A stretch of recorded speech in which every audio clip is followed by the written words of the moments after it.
everyone here, myself, one of the students sitting here, make it to graduation. Just President Short, a few 4 years from the beginning. Obviously, we started with COVID, going hybrid. A lot of us didn't even meet until sophomore year. I hardly knew what half you guys looked like.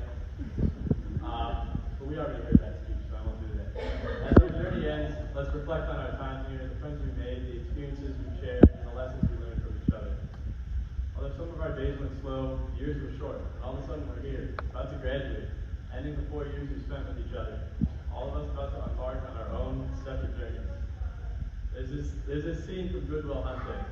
For those of you who don't know, in the movie, Will Hunting's a genius. He's smarter than any of us could ever hope to be. And he's working construction with his best friend.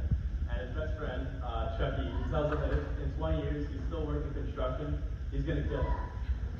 And he tells him that he owes it not to himself, but to the people who haven't been gifted in the ways that he has, to get out of his job and to do something more with his gifts. That's what I challenge you all to do, class of 2024. In 20 years, be sure you're doing something good with the world, something productive with your lives. Don't do it for your own sake, or because I told you to. Do it for your family, who's worked so hard to give you this private education. Do it because we've been given a Catholic education that taught us how to love and how to serve others.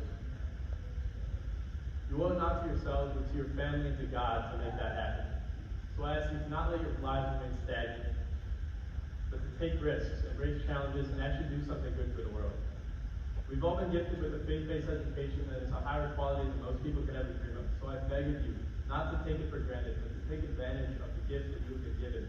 The people around you who are supportive of everything you do, who will drop everything at a moment's notice to help you, and do something that will change the world for the better. Thank you all, and congratulations.